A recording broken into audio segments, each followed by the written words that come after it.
पहली बार आज़ादी के बाद बिहार के इतिहास में सबसे ज़्यादा वोट पड़ा है और ये अपने आप में एक बहुत बड़ा संकेत है, बदलाव का संकेत है। पहली बार बिहार में इतनी बड़ी संख्या में वोट पड़ा है, तो एक तरीके से गांधी के इस आश्रम में गांधी के विचार से लोकतंत्र के मानने वाले लोग की सबसे बड़ी जीत है कि बिहार में आज तक 65% वोट कभी नहीं पड़ा है। तो हम लोगों का ऐसा मानना है कि ये 65% वोट बिहार में बदलाव का वोट है। 14 तारीख से बिहार में एक नई व्यवस्था बनाने के लिए वोट है। ये वोट इस बात के लिए है कि बिहार में भी अब बच्चों के लिए पढ़ाई और रोजगार हो, बिहार के बच्चों को भी आगे पलायन न करना पड़े, 10-12 हज़ार के रोजी रोजगार के लिए घर परिवार बिहार गांव छोड़कर बाहर नहीं जाना पड़े, बिहार में भ्रष्टाचार खत्म हो। और इसीलिए लोग इतनी बड़ी संख्या में आकर वोट दिए हैं।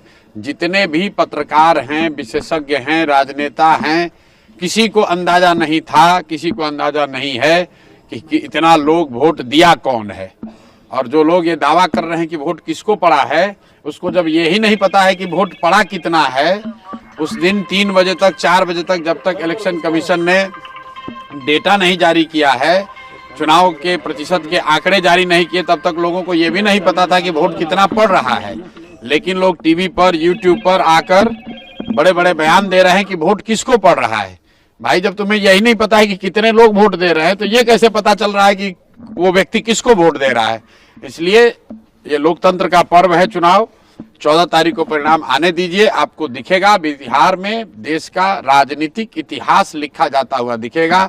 जिस तरीके से चंपारण के इसी धरती से गांधी जी ने स्वतंत्रता की लड़ाई में एक नया इतिहास रचा था, एक नया सूत्र दिया था, एक नया हथियार दिया था, उसी तरीके से हम लोग का विश्वास है कि गांधी के 72वां आश्रम से जो जन स्वराज का अभियान शुरू हुआ है, वो न सिर्फ बिहार में बल्कि बिहार के बाहर भी 14 तारीख को जब परिणाम आएंगे तो लोग एक इतिहास, नया इतिहास रचा जाता हुआ देखेंगे।